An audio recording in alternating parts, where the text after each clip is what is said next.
देश भर में करवा चौथ का त्योहार मनाया जा रहा है। सुहागनों का ये त्योहार है। कब कहां चांद निकलेगा आपको बताएंगे। नई दिल्ली की अगर बात करें तो रात 8:15 पर चांद दिखाई देगा। लखनऊ में रात 8:05 पर चांद निकलेगा। भोपाल में रात 8:29 पर यह चांद दिखाई देने वाला है। पटना में रात 7:51 पर चांद दिखेगा। चंडीगढ़ में रात 8:10 पर चांद दिखाई देगा। नोएडा की बात करें तो नोएडा में 8:14 पर चांद दिखाई देगा। और बता दें कि हमारे साथ ज्यादा जानकारी के लिए पंडित जी अरविंद तिवारी जी हमारे साथ जो है लाइव जुड़ चुके हैं। अरविंद जी, खबरें अभी तक पर पहले तो आपका स्वागत है। और आज करवा चौथ का त्योहार देश भर में मनाया जा रहा है। पहली बात तो करवा चौथ के त्योहार को लेकर क्या क्या कुछ अहम चीजें हैं जो औरतों को समझनी होंगी, क्योंकि आज के दिन क्या कुछ औरतें उन्हें नहीं करना चाहिए, क्या कुछ उन्हें करना चाहिए, एक बार वो आप विस्तार से हमें समझाइए। जी नमस्कार। खबरें अभी तक के सभी दर्शक जो भी खास तौर से जिन्होंने आज करवा चौथ का व्रत रखा हुआ है उन सभी को मेरा बहुत बहुत नमस्कार।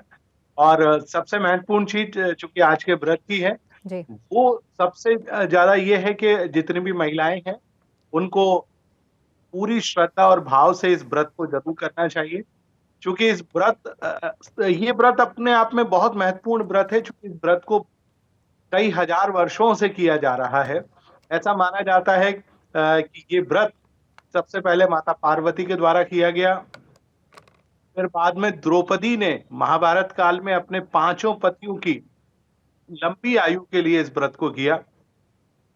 और इसके अलावा 2 कथाएं जैसा कि हम सभी जानते हैं कि करवा माता ने इस व्रत को किया। 7 बहनों की छोटी बहन जो साहूकार की लड़की थी, उसने अपनी पति की दीर्घायु प्राप्ति के लिए इस व्रत को किया। तो ये पति की दीर्घायु प्राप्ति के लिए है। महिलाएं अमूमन ये मानती हैं कि जब तक वो जिए सुहागन के रूप में जिए, यानी पति उनके साथ रहे और वो पूरी तरह से पति के साथ रहकर अपने जीवन को बिताएं। इसके लिए सबसे पहले जैसा कि उन्होंने प्रातःकाल सरगी की होगी, व्रत का पारण किया होगा और व्रत के पारण के बाद उन्होंने आज दिन भर इस रखा है कि ये व्रत निर्जला व्रत होता है। इसमें जल नहीं पिया जाता है। इसमें किसी भी सूरत में भोजन या खाद्य पदार्थ को जब तक आप चांद को चलनी से दीपक के माध्यम से नहीं देख लेते तब तक इस व्रत को नहीं तोड़ा जाता है। तो इस व्रत को इसी प्रकार से किया जाता है। और दिन भर आपको ब्रह्मचर्य का पालन करना है। असत्य भाषण आपको नहीं करना है। यदि आप किसी समारोह में भी आप जा रहे हैं तो कोशिश करें बैक फाइटिंग यानी चुगली जैसी चीजों को आप ना करें। अपने मन में ईश्वर का भाव रखें, क्योंकि संकट चतुर्थी ये कहलाती है। यानी कार्तिक मास के कृष्ण पक्ष की चतुर्थी है और आज के जो अधिपति देवता हैं वो भगवान गणपति हैं। तो आपको भगवान गणपति की भी पूजा अर्चना करनी है और उसके साथ साथ भगवान शिव और माता पार्वती की भी पूजा अर्चना करनी है। क्योंकि हर महिला ये चाहती है कि उसके पति भगवान शिव के समान हो। अविवाहित कन्याएं जिनका अभी विवाह नहीं हुआ है वो भी ये चाहती हैं कि उनको भगवान शिव के समान वर प्राप्त हो, यानी उनके समान उनको पति प्राप्त हो।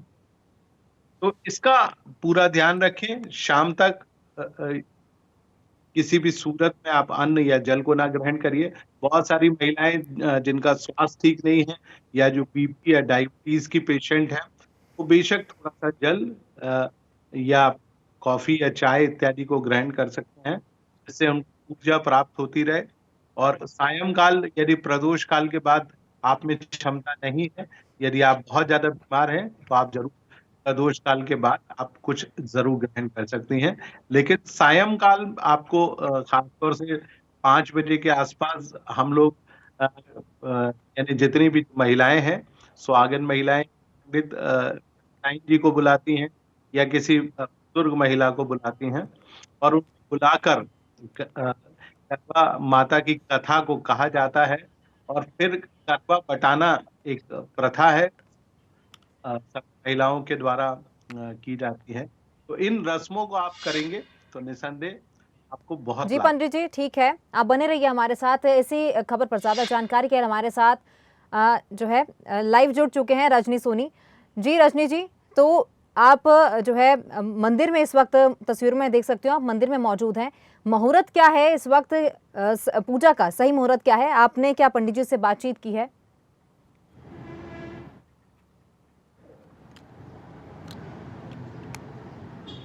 देखिए पंडित जी हमारे साथ हैं। मैं अभी आपकी बात भी करवाती हूँ कि किस तरह का मुहूर्त आज का है या फिर क्या महत्व है। लेकिन करवा चौथ की अगर मैं बात करूँ तो महिलाओं में इसे लेकर खासा उत्साह जो है वो देखने को मिलता है, क्योंकि काफ़ी दिन पहले से ही आज के व्रत की महिलाएं तैयारी कर लेती हैं और निर्जला व्रत जो है वो रखा जाता है।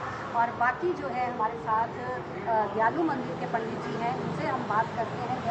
पंडित जी, किस तरह का आज का के व्रत का महत्व है और कौन सा आज का शुभ मुहूर्त निकला है? आज के व्रत की सभी को बहुत बहुत शुभकामना, मंगल कामना। परमपिता परमात्मा की सब पर अपनी कृपा बना के रखें। आज का व्रत बहुत महत्व है। आज सभी माताएं बहनें, सुहागिनी स्त्रियां अपनी पति की लंबी आयु के लिए यह व्रत रखती है और यह पौराणिक से चल के आ रही है। पहले यह व्रत माता पार्वती जी ने भगवान शंकर के लिए रखा था, फिर द्रौपदी ने पांडवों के लिए व्रत करा था, और आज हमारी सभी माताएं बहनें अपने पति की लंबी आयु के लिए, अपने घर में सुख शांति के लिए, पति की दीर्घायु के लिए, पति को उन्नति और तरक्की के लिए यह व्रत करते हैं। यह व्रत का महत्व सूर्योदय से पूर्व से शुरू हो जाता है और चंद्र दर्शन तक यह व्रत रहता है। यह व्रत बड़ा कठिन और निर्जला के समान ही रहता है।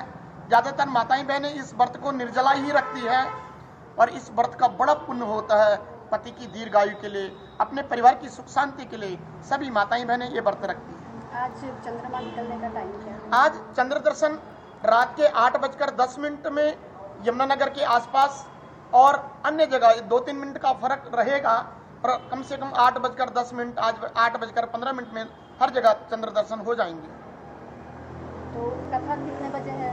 यहाँ पर हम लोग नित्य प्रति तो कथा करते हैं, मगर आज जो करवा चौथ की कथा है वो शाम को 4-4:30 बजे से प्रारंभ हो जाएगी और शाम के 6:30 बजे तक रहेगी। धन्यवाद। ये थे पंडित जी जिन्होंने बताया है कि आज के व्रत का जो महत्व क्या है। लेकिन आज जो है सुहागिनें सुबह से ही बिना कुछ खाए पिए निर्जला व्रत जो है वो करती हैं, और आज के दिन उनको भूख भी नहीं लगती है, क्योंकि जी रजनी, ठीक है। तमाम जानकारी के लिए आपका बहुत बहुत धन्यवाद। हमारे साथ अरविंद तिवारी जी जो हैं भोपाल से लाइव जुड़े हुए हैं। अरविंद जी, वापस आ रही हूँ आपके पास। और जिस तरह से आपने बताया कि सुहागनों का यह त्योहार होता है, लेकिन कुंवारी लड़कियां भी इस त्योहार को रख सकती हैं, तो मैं ये पूछना चाहूंगी कि जिस तरह से सुहागिनें इस त्योहार को मनाती हैं, इस व्रत को रखती हैं, क्या उसी विधि से कुंवारी लड़कियां भी इस व्रत को रखती हैं? देखिए, कुंवारी कन्याएं बिल्कुल उसी विधि से व्रत करती हैं। केवल फर्क इतना होता है कि जब उपवास खोला जाता है, जी, यानी उपवास में सुहागिन महिलाएं जब उपवास खोलती हैं तो वो अपने पति का चेहरा देखती हैं, परंतु अविवाहित कन्याएं केवल चंद्रमा को देखकर ही वो अपने व्रत को समापन कर सकती हैं, यानी जल ग्रहण कर सकती हैं, अन्न ग्रहण कर सकती हैं, और माता पार्वती से वो प्रार्थना करें कि जी। उनको जैसे आपको भगवान शिव पति के रूप में प्राप्त हुए, ठीक वैसे ही उनको भी शिव समान पति प्राप्त हो, ताकि वो अपने जीवन में अपने वैवाहिक सुख को उसी प्रकार से प्राप्त करें जैसे भगवान शिव जहर का घूंट भी कंठ में रख के नीलकंठ हो जाते हैं, हमेशा मुस्कुराते रहते हैं। माता पार्वती की हर बात को मानते हुए उनको हर प्रकार से जीवन में सुख प्रदान करते हैं। ठीक उसी प्रकार से उनके पति भी शिव समान होकर सौम्यता से, सहजता से अपने जीवन में उनको अपना स्थान दें पत्नी के रूप में, और हर प्रकार का सुख उनको प्रदान करें। जी अरविंद जी, ठीक है। तमाम जानकारी के लिए और हमारे साथ जुड़ने के लिए आपका बहुत बहुत धन्यवाद। तो बता दें कि आज देश भर में जो है करवा चौथ का त्यौहार बड़े ही उत्साह के साथ मनाया जा रहा है। सुहागिनें जो हैं काफ़ी ज़्यादा उत्साहित हैं इस त्यौहार को लेकर, और हमने आपको ये भी बताया कि किस जगह पर जो चांद है वो किस समय निकलेगा, पूजा का शुभ मुहूर्त क्या है। और आज के दिन अब देखना होगा कि रात को जो है 8 बजे के करीब 8:10 पर जो है कहा जा रहा है कि चांद दिखाई देगा।